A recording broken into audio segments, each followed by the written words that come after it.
Alors, salam rahim. Et donc, chers étudiants, chères étudiantes de la filière SMA S3, module probabilité et statistique, salam alaikum wa rahmatullah. Alors, aujourd'hui, dans le chapitre 1 des nombrements et combinatoires, nous allons traiter trois sections: cardinal d'un ensemble fini, cardinal d'une union et formule de points carrés, cardinal et produit cartésien. Alors, je vais commencer par la section cardinal d'un ensemble fini. Alors, définition: on dit qu'un ensemble E est fini s'il est vide ou s'il existe un entier naturel non nul et une bijection de E dans l'intervalle 1, 2, n. Et on a déjà vu cette notation-là. Qu'est-ce que ça veut dire l'intervalle 1, 2, n? C'est-à-dire si l'ensemble discret 1, 2, 3, 4 jusqu'au l'entier n. Alors le nombre n est appelé cardinal de E, qu'on note carte de E, donc ça vient du nom cardinal, ou bien module de E, ou bien dièse E. Mais souvent, on va travailler avec cette notation-là, cardinal de E, donc carte E. Alors, dans le cas contraire, on dit que E est infini. Alors, remarque, par convention, le cardinal de l'ensemble vide est 0. Pourquoi? Parce que j'ai signalé ici qu'un ensemble est fini s'il est vide, et dans ce cas, par convention, le cardinal de l'ensemble vide, c'est 0. S'il n'est pas vide, et dans ce cas, il existe un entier naturel non nul, c'est-à-dire différent de 0, et une bijection de E dans l'intervalle 1, 2, n. Alors, une deuxième remarque ici, le cardinal d'un ensemble fini est unique, et il correspond intuitivement à son nombre d'éléments. Par exemple, si je me donne ici deux entiers relatifs, m et n, il appartient à z, tel que m inférieur ou égal à n.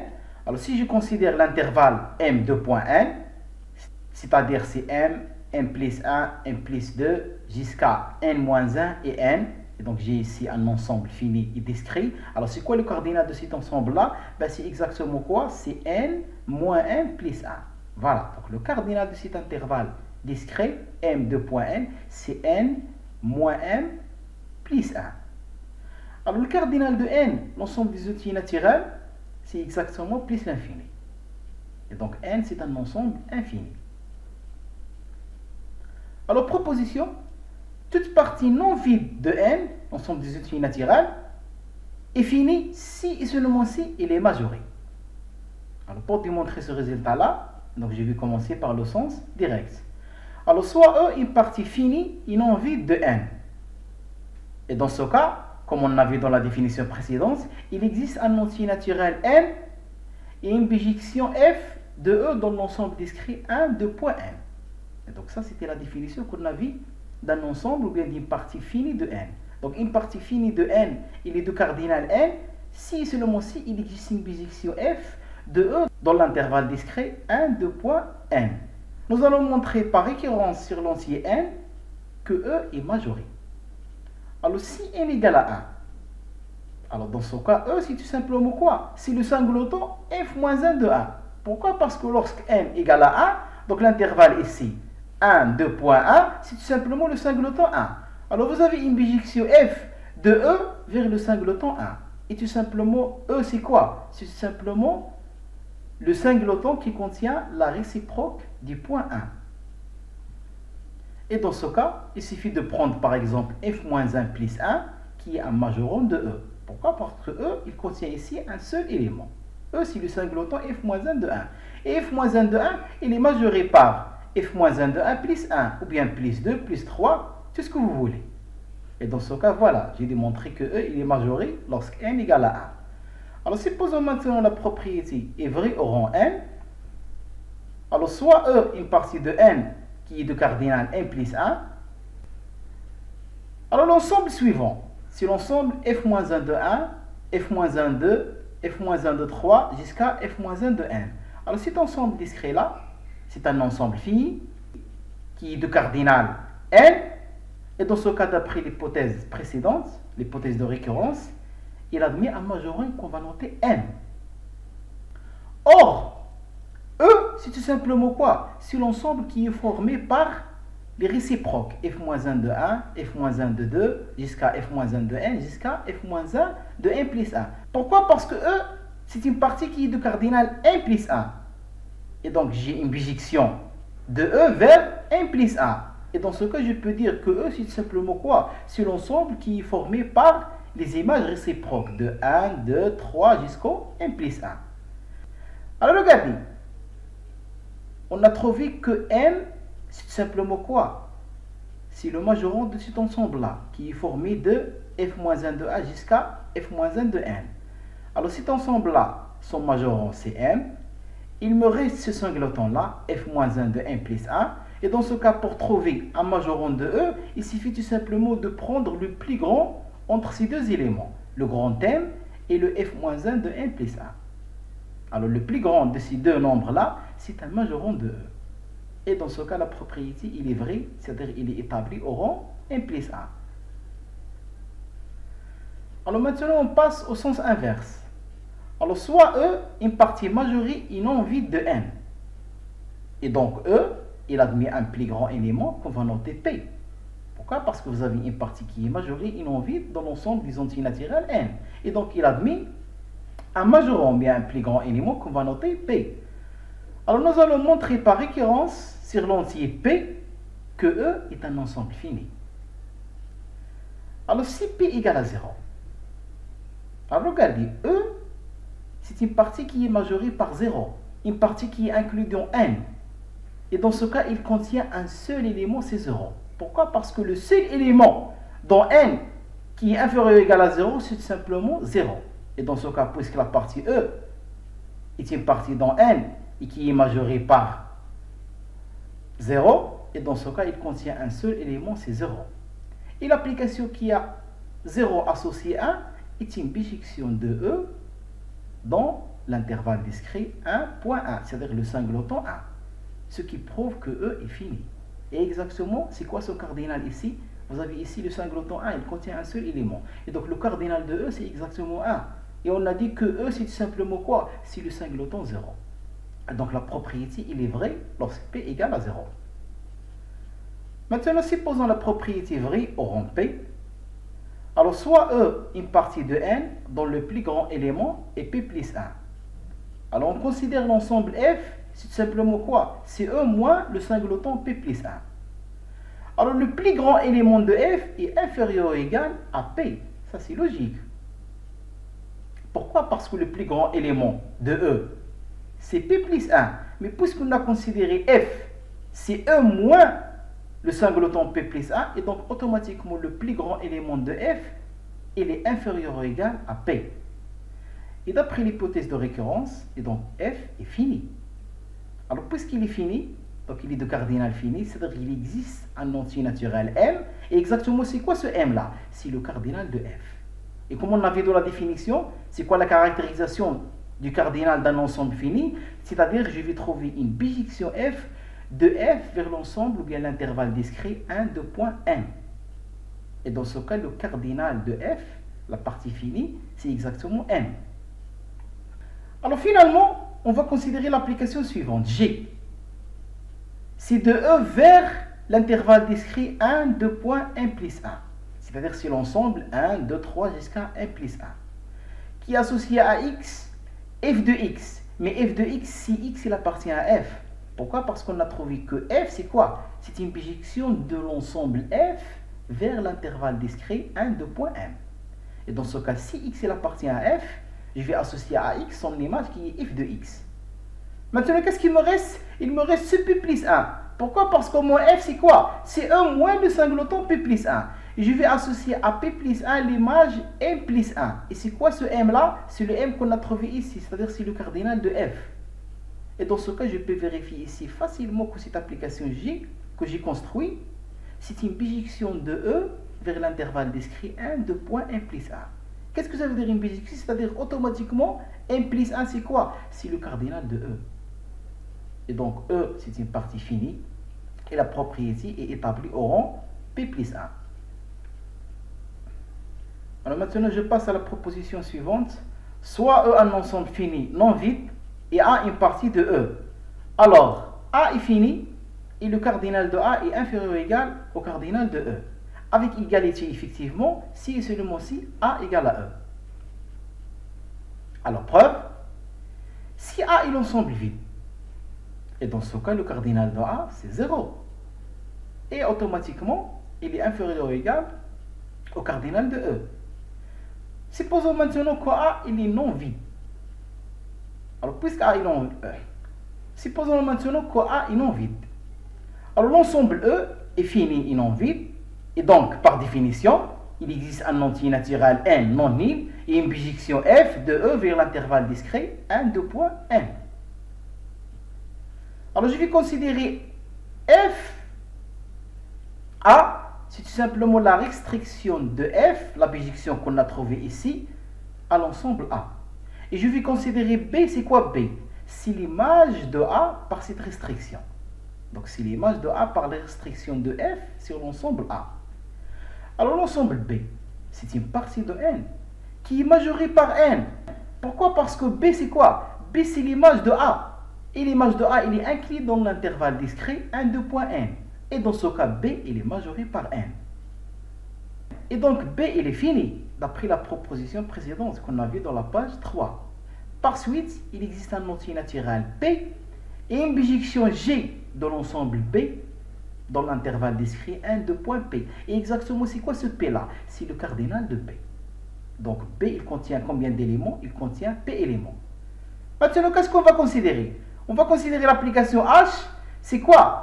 C'est la composée de la restriction de F sur A par la fonction G. Et donc, H, c'est quoi? C'est G rond la restriction de F sur l'ensemble A.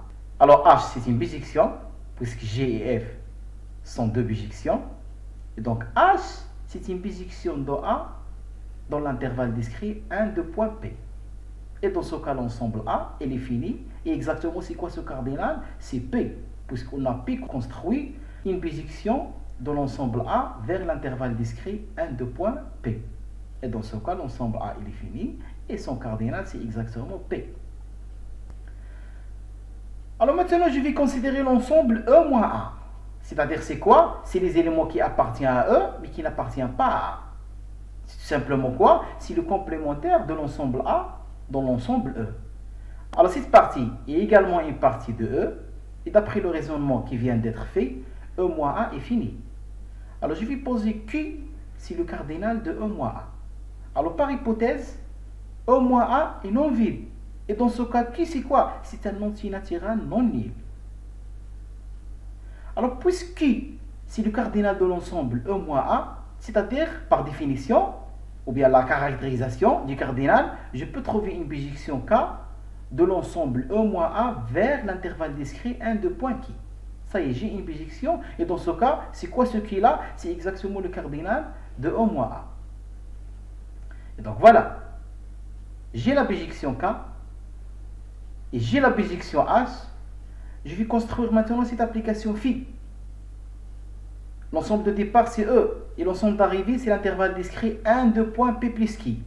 Qui est associé à X. Son image, c'est HX si X il appartient à A. Mais si X n'appartient pas à A, c'est-à-dire il appartient à un complémentaire, et donc l'image de X c'est tout simplement quoi? C'est P. P c'est quoi P? P c'est le cardinal de A, plus K de X. K de X c'est la bijection qu'on a trouvée ici. Donc la bijection de E moins A vers l'intervalle discret 1 de point Q. Et qui donne effectivement que le cardinal de E moins A c'est exactement Q. Alors on peut vérifier facilement que cette application-là est une bijection.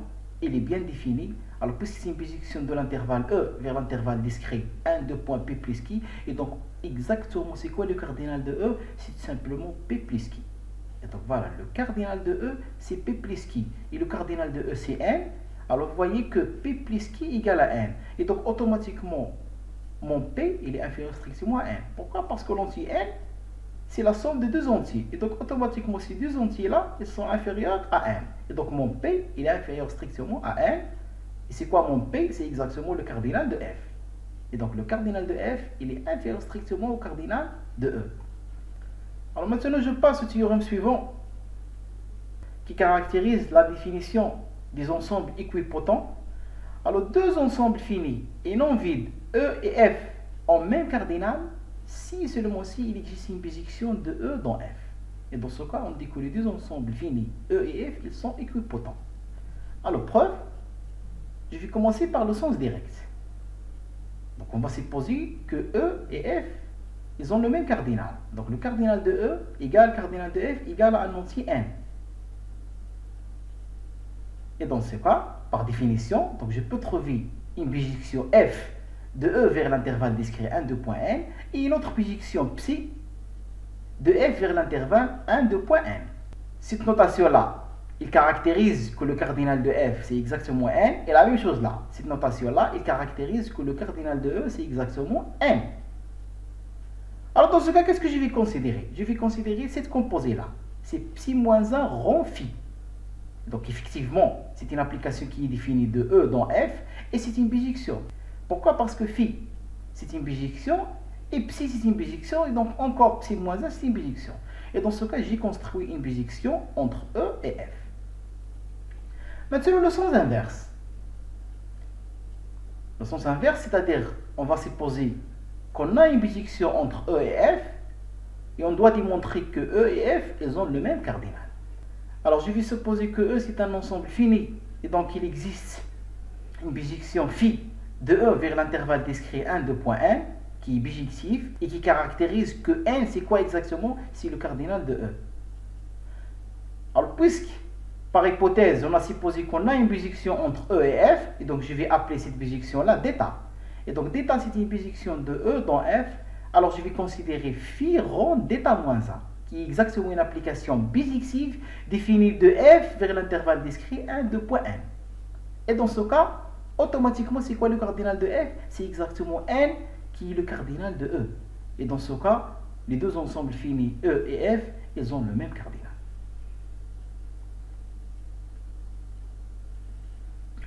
Alors maintenant, je passe à ce théorème-là qui caractérise, ou bien qui donne le lien entre le cardinal et l'union de deux ensembles. Alors si A et B sont deux ensembles finis et disjoints, c'est-à-dire A inter B égale l'ensemble vide.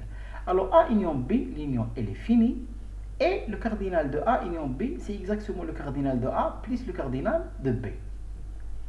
Alors preuve, alors si B est un ensemble vide, et dans ce cas son cardinal égale à 0, et A union B, c'est-à-dire A union l'ensemble vide, c'est exactement A. Et puisque A il est fini, et donc A union B il est fini.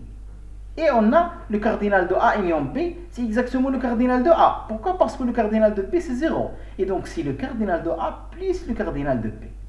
La même chose si A il est vide. Maintenant je vais supposer que A il est non vide et B il est non vide. Et je vais poser N, c'est quoi? C'est le cardinal de A. Et P c'est le cardinal de B. Alors, puisque n c'est le cardinal de A, et donc par définition, je peux obtenir une bijection de A vers l'intervalle discret 1, 2.n, ou bien l'inverse, puisque j'ai une bijection, donc je peux considérer la réciproque, c'est-à-dire une bijection de l'intervalle discret 1, 2.n vers l'ensemble A. Et la même chose ici, puisque j'ai noté P, c'est le cardinal de B, et donc je peux obtenir une bijection G de l'intervalle discret 1, 2.P vers l'ensemble B. Alors, puisque A et B sont disjoints, et dans ce cas, je peux considérer l'application suivante. H, l'ensemble de départ, c'est l'intervalle discret 1, 2.n plus qui, vers l'ensemble d'arrivée, c'est A union B. Tel que l'image de K, c'est quoi? Égal à F de K, si K il est inférieur ou égal à N. Et F, c'est quoi? C'est la bijection qui caractérise le cardinal de A. Et si K il est compris entre n plus 1 et n plus P, donc je vais considérer que l'image de K c'est exactement quoi? C'est G de K moins N, avec G c'est quoi? C'est la bijection qui caractérise le cardinal de B. Pourquoi? Parce que si K ici, il est compris entre n plus 1 et n plus P, et dans ce cas, K moins N ici, il est compris entre 1 et P. Et dans ce cas, le P c'est le cardinal de l'ensemble B, et la caractérisation, bien la bijection qui caractérise ce cardinal-là, c'est simplement G. Et dans ce cas, l'entier K moins N, il appartient à l'intervalle 1P. Alors cette application-là qu'on a construite, c'est simplement une bijection de l'intervalle discret, ou bien de l'ensemble discret 1, 2.n plus P vers l'union A union P. Et dans ce cas, je peux dire que A union B c'est un ensemble fini. Exactement, c'est quoi ce cardinal? C'est n plus P. C'est quoi n? C'est le cardinal de A. c'est quoi P? C'est le cardinal de B. Et donc je peux dire que le cardinal de A union B, c'est M plus P. Et exactement c'est quoi? C'est le cardinal de A plus le cardinal de B. Mais je signale une chose très importante. On a ce résultat-là. Le cardinal d'une union, c'est exactement la somme. C'est-à-dire c'est le cardinal de A plus le cardinal de B. Dans le seul cas, c'est quoi? A et B, ils sont deux ensembles disjoints. C'est-à-dire A inter B égale l'ensemble vide. Alors maintenant, on passe à cette remarque qui sera très importante dans la suite. Donc, je peux donner une autre démonstration du théorème précédent. Alors, si on considère A une partie d'un ensemble fini, et on va considérer xi de A. Xi de A, c'est quoi? C'est la fonction indicatrice qui est définie sur l'ensemble A. Et dans ce cas, je peux donner une autre définition, bien une autre caractérisation du cardinal d'un ensemble fini. C'est-à-dire, au lieu de travailler avec les bijections, je peux dire que le cardinal de A d'un ensemble fini, c'est exactement quoi? C'est la somme x appartient à E qui de A de x. Donc, on va noter cette nouvelle formule du cardinal, c'est la relation 1. Alors, comment on va prouver ça? Ben, il suffit de voir tout simplement quoi? La somme x appartient à E de qui de A de x. Ben, je peux diviser l'ensemble E. L'ensemble E, c'est tout simplement quoi? Si A et mu sont complémentaires. Et donc, cette somme-là, je vais la diviser sur 2. C'est la somme sur les éléments qui appartiennent à A, plus la somme sur les éléments qui n'appartiennent pas à A. C'est-à-dire qu'il appartient au complémentaire de A. Donc, c'est exactement au moins A. Alors, puisqu'ici, x, il appartient à A, et donc, xi de A égale à 1. Donc, l'indicatrice, ça, c'est par définition de l'indicatrice. Et si x il n'appartient pas à A, il appartient au complémentaire. Et donc l'indicatrice égale à quoi? Égale à 0. Et donc vous avez ici 0. Et ici vous avez la somme des 1 tel que x il appartient à A. Et exactement j'ai combien de A ici? J'ai combien de A? J'ai exactement le nombre d'éléments de A. C'est-à-dire c'est le cardinal de A. Et donc on a donné ici une nouvelle caractérisation du cardinal d'un ensemble fini A. C'est-à-dire, au lieu de travailler avec une bijection, je peux dire que le cardinal d'un ensemble fini A, c'est tout simplement quoi? Avec A, une partie qui est inclue dans un ensemble E, c'est la somme sur les x qui appartient à E de xi de A de x. Avec xi de A, c'est simplement quoi? C'est la fonction indicatrice qui est définie sur l'ensemble A. Et donc, jusqu'à maintenant, on a vu deux caractérisations du cardinal d'un ensemble fini. Ou bien, je vais définir le cardinal d'un ensemble fini avec cette formule-là, qui est caractérisée par les fonctions indicatrices bien caractéristiques, ou bien je peux travailler avec les bijections. Alors maintenant, si je veux revenir à la démonstration du théorème précédent, je peux dire que le cardinal de A union B, alors si j'utilise cette relation-là, voilà, ici c'est l'ensemble A, donc je mets ici l'ensemble A. Alors puisqu'ici j'ai l'union, donc je peux mettre ici l'union. Et donc le cardinal de l'union, c'est la somme x appartient à E de xi de l'union de x. Et puisque les deux parties A et B ils sont disjointes, et donc je peux dire qu'on a déjà vu ça, que l'indicatrice de l'union c'est la somme, c'est l'indicatrice de A, ou bien la fonction caractéristique de A plus la fonction caractéristique de B. Et dans ce cas, je vais diviser ici cette indicatrice, ou bien cette caractéristique, c'est la somme, xi de A plus xi de B, et encore je vais diviser ici la somme, et donc la somme de xi de A. Alors la somme de xi de A, d'après cette relation-là, c'est la relation 1, c'est le cardinal de A. Et la somme des indicatrices, bien des fonctions caractéristiques définies sur B, c'est tout simplement d'après cette relation-là, c'est le cardinal de B. Et donc voilà, ça c'est le cardinal de B et le cardinal de A. Et donc on a démontré que si A et B, ils sont deux parties disjointes, alors le cardinal d'une union A union B, c'est exactement le cardinal de A plus le cardinal de B. Alors maintenant je passe à la proposition suivante. Soit AB, C et de A1 jusqu'au AN des parties d'un ensemble fini E. Alors le cardinal du complémentaire A, c'est tout simplement le cardinal de E moins le cardinal de A. Cardinal de A moins B, c'est le cardinal de A moins le cardinal de A inter B. Cardinal de A union B, c'est le cardinal de A plus le cardinal de B moins maintenant le cardinal de A inter B. Pourquoi? Parce que ici j'ai considéré que A et B sont deux parties finies quelconques.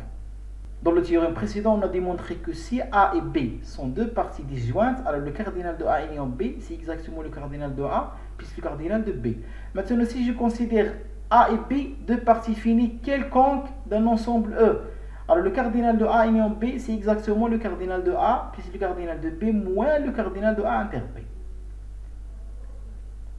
Maintenant, si A1 jusqu'à AM sont M ensemble fini, deux à deux disjoints, Alors la réunion I égale à 1 jusqu'à M des AI est une partie finie.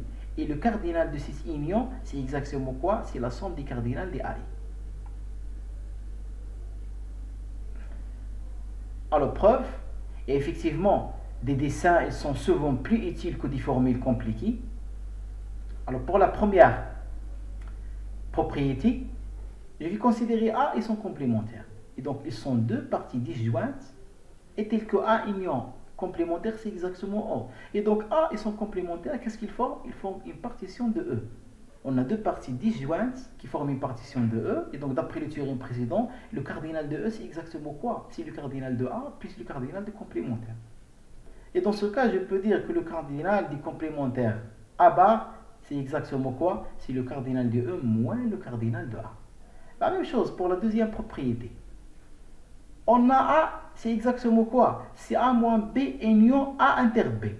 Et cette union ici, elle est disjointe. Ben, il suffit de faire par exemple un dessin. Et dans ce cas, je vais utiliser le théorème précédent, c'est-à-dire le cardinal de A, c'est exactement quoi? Puisque j'ai ici une union disjointe. C'est le cardinal de A moins B plus le cardinal de A inter B. Et dans ce cas, je peux dire que le cardinal de A inter B, c'est exactement quoi? C'est le cardinal de A moins le cardinal de A moins B. La troisième propriété, je peux écrire A union B égale A moins B union A inter B union B moins A. Et là encore, cette union elle est disjointe. Et dans ce cas, je peux dire que le cardinal de A union B, c'est le cardinal de A moins B plus le cardinal de A inter B plus le cardinal de B moins A.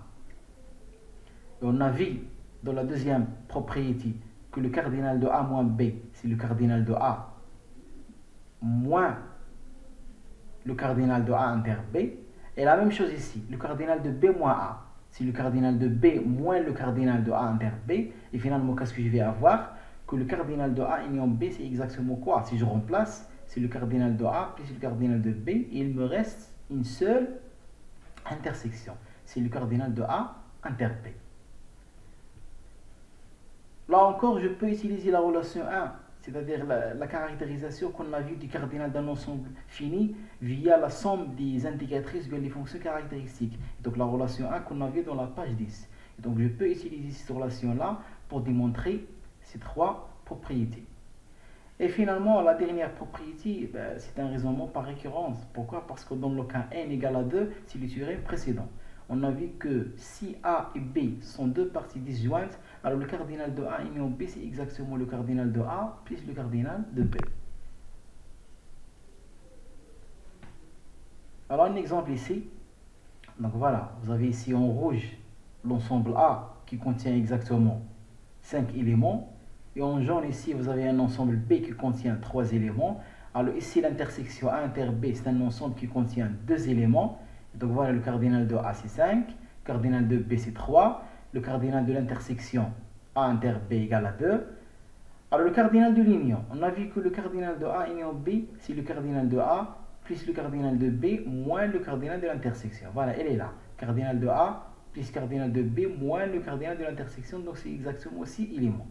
Et on a vu que le cardinal de A moins B, c'est simplement quoi? C'est le cardinal de A moins le cardinal de l'intersection.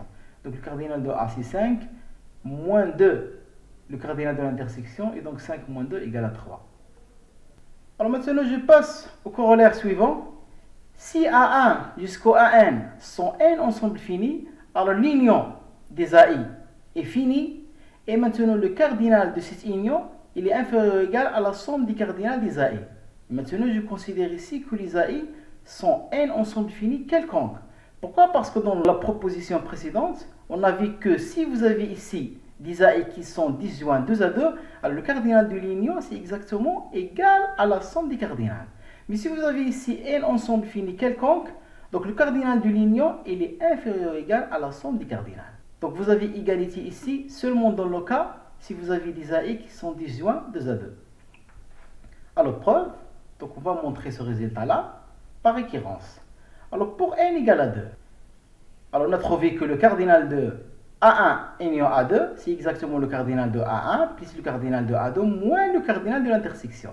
Et puisque cette partie est négative avec ce signe-là, moins, Et donc je peux dire que le cardinal de A1 union A2, il est inférieur ou égal cardinal de A1 plus cardinal de A2. Ça y est, on a démontré le résultat lorsque n égale à 2.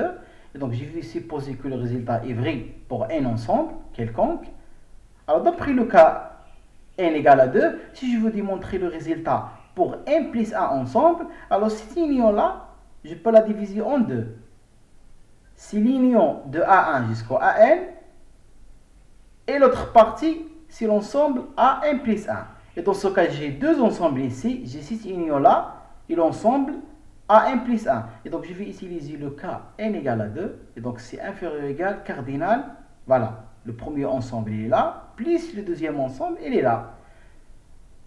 Et le cardinal de cette union, donc par hypothèse de récurrence, il est inférieur à la somme des cardinals. C'est-à-dire le cardinal de A1 plus cardinal de A2 jusqu'à le cardinal de AN. Plus, qu'est-ce que me reste à la fin? C'est le cardinal de AN plus 1. Et donc finalement, on a démontré que la proposition il est vraie au rang n plus 1. Alors maintenant, je passe à ce théorème-là qui est fondamental dans cette partie-là. C'est ce qu'on appelle la formule du triple de Poincaré.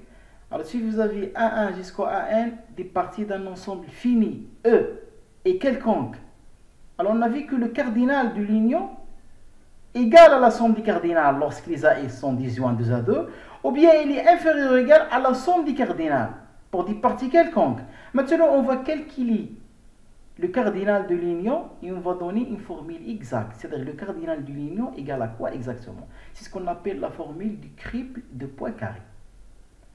Alors, le cardinal de l'union, c'est simplement quoi? C'est la somme k varie de 1 jusqu'à n, moins 1 puissance k moins 1. Et ici, vous avez n sommes. Avec ici les indices I1 jusqu'au IK, ce sont des indices qui varient entre 1 et n. Et le cardinal ici de AI1 inter jusqu'à AIK. Alors, par exemple, je vais considérer la première somme. Dans la première somme, qu'est-ce que j'ai ici? J'ai k égale à 1. Alors, k égale à 1, ça veut dire qu'est-ce que j'ai ici? Un seul ensemble.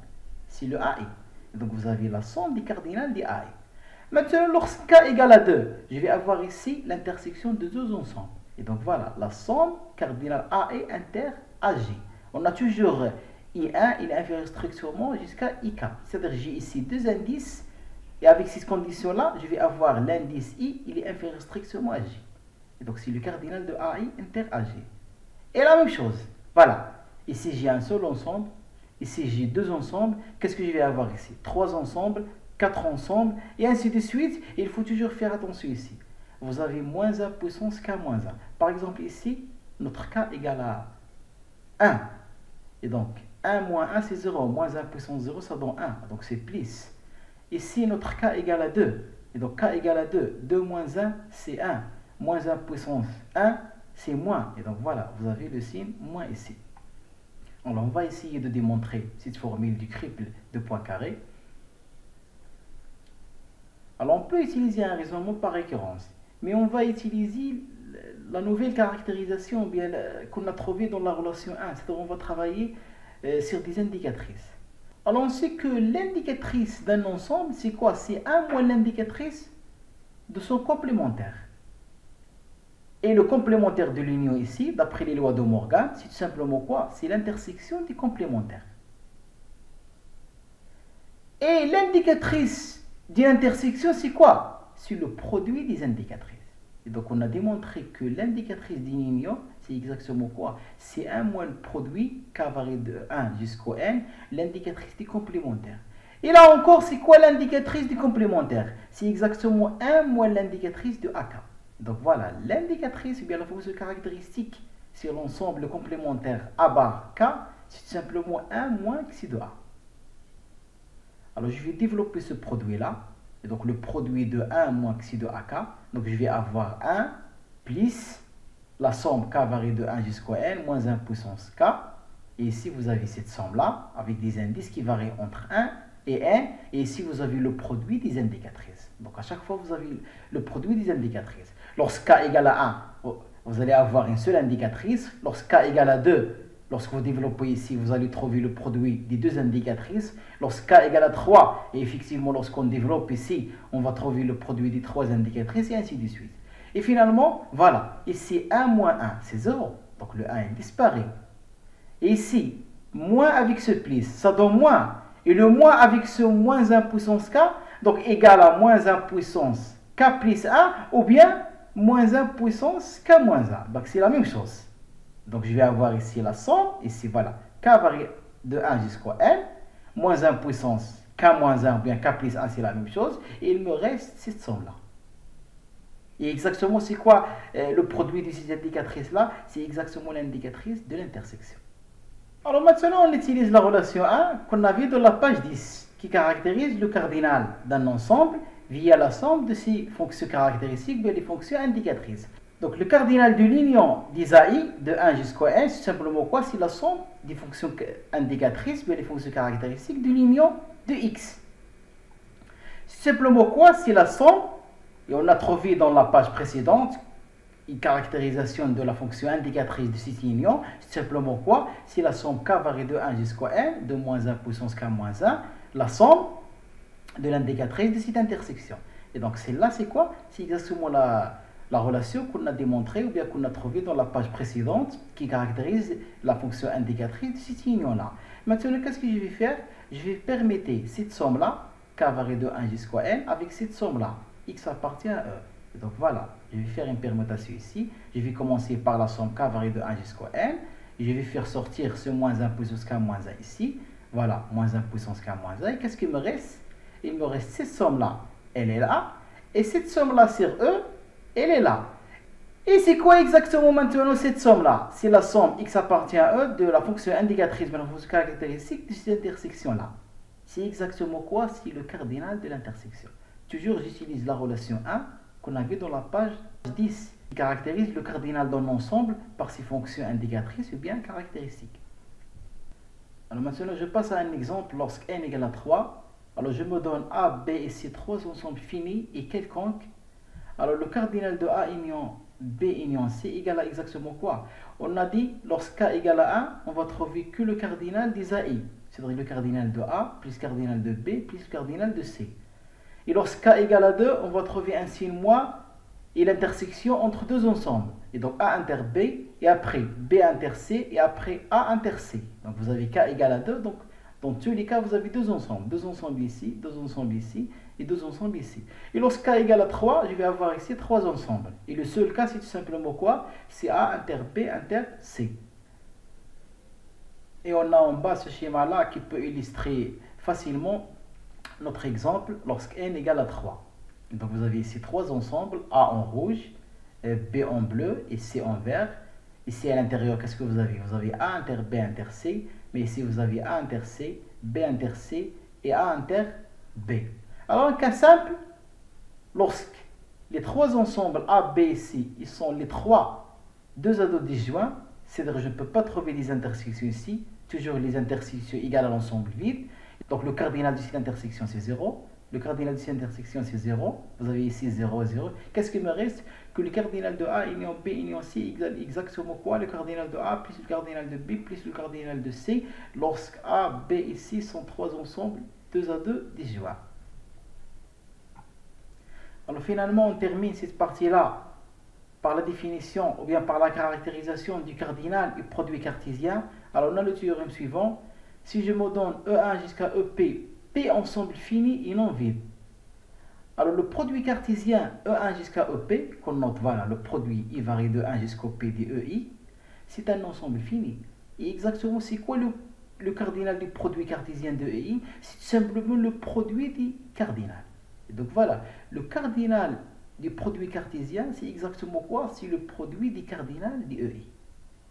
Alors un cas particulier, si E1 égale à E2 égale jusqu'à EP égale à E.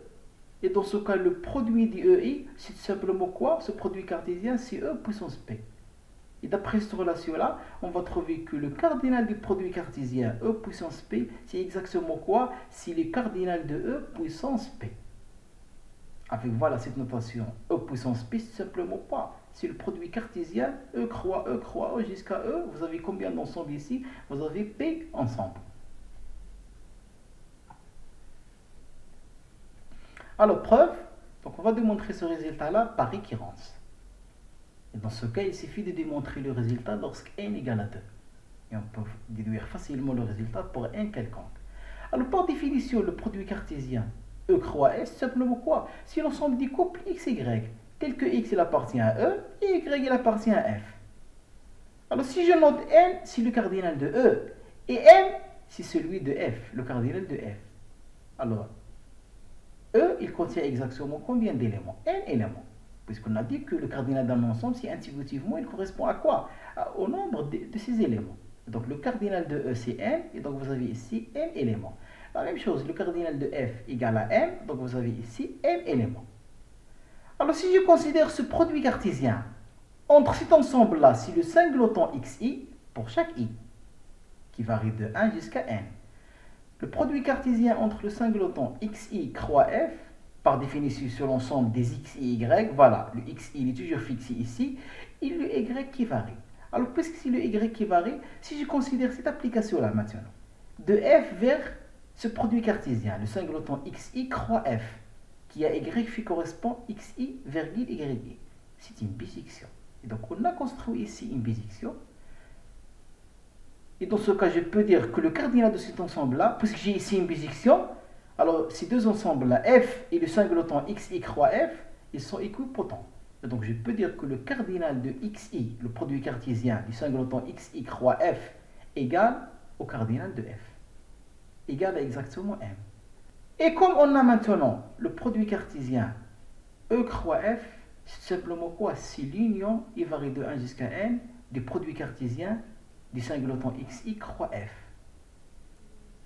Et cette union, il est disjointe. Et donc voilà, vous avez l'union, il varie de 1 jusqu'à n, du produit cartésien xi croix f. Puisque l'union, il est disjointe, ben je peux dire que le cardinal de E croix f, ça y est, on a vu que lorsque vous avez une union disjointe, le cardinal de cette union, c'est quoi? C'est la somme des cardinales. Donc le cardinal du produit cartésien E croix f, puisque vous avez une union disjointe, c'est la somme des cardinales. Et puisqu'on a trouvé que xi croix f est équipotent à l'ensemble f, donc le cardinal de xi croix f, c'est simplement quoi? C'est le cardinal de f. Ils sont équipotents, ils ont le même cardinal. Alors vous avez ici combien du cardinal de f? Vous avez combien d'éléments? Vous avez n éléments. Pourquoi? Parce que le cardinal de f ici, c'est une constante qui ne dépend pas de i. Donc je vais le faire sortir ici. Et vous avez combien d'éléments? On a exactement n éléments. Et donc ce n fois le cardinal de f, et c'est quoi n? N c'est tout simplement le cardinal de e. Et donc voilà, c'est le cardinal de e fois le cardinal de f. Et donc on a démontré que si e et f sont dans un ensemble fini et non vide, alors le cardinal du produit cartésien e fois f, c'est tout simplement le produit. C'est le cardinal de e croix le cardinal de f. Alors je termine cette section par l'exemple suivant. Le nombre des nombres de 3 chiffres commençant par 1, qu'on peut écrire avec des chiffres impairs, tous distincts, et c'est 1 fois 4 fois 3 égale à 12. Et donc je peux schématiser ce calcul-là par l'arborescente suivante. Alors qu'est-ce qu'on va construire ici? On va construire des nombres. Voilà, regardez ici, vous avez des nombres. Alors chaque nombre, il contient combien de chiffres? 3 chiffres. Et on a imposé que ces nombres-là, ils doivent commencer par 1. Et donc voilà, regardez. Chaque nombre ici, il commence par 1. Et donc j'ai ici un seul choix. C'est 1. Maintenant, pour le deuxième choix. Les deux chiffres ici, ils varient entre les chiffres impairs. Et c'est quoi les chiffres impairs? Les chiffres impairs, normalement, c'est 1, 3, 5, 7, 9. Mais puisque j'ai supposé que les chiffres, ils doivent être distincts, et puisqu'ici j'ai commencé par 1, donc je vais éliminer le 1, qu'est-ce que me reste dans l'ensemble des nombres impairs? Il ne me reste que le 3, 5, 7 et 9. Et donc si dans le premier choix, j'ai choisi 1, et donc dans le deuxième choix, je peux prendre 3, ou bien 5, ou bien 7, ou bien 9. Maintenant, dans le troisième choix, si dans le premier choix, j'ai pris 1. Dans le deuxième choix, j'ai pris 3. Et puisque j'insiste que les 3 chiffres, ils doivent être distincts, et dans ce cas, j'ai choisi 1, j'ai choisi 3. Alors parmi les nombres impairs, qu'est-ce qu'il me reste? Que le 5, le 7 et le 9. Et la même chose, si j'ai choisi 1 et 5, il me reste que 3, 7 et 9, qui sont distincts de 5 et 1. Et ainsi de suite. Maintenant, ils sont omni-nombres. Il suffit de suivre les chemins tout simplement. Alors, le premier chemin, 1, 3, 5. Voilà le premier nombre, c'est 135. Le deuxième chemin, 1, 3, 7. Et donc, voilà, c'est 137. Et ainsi de suite, jusqu'à le dernier chemin, c'est simplement quoi? C'est 1, 9 et 7. C'est-à-dire, c'est le nombre 196. Alors, fin et merci.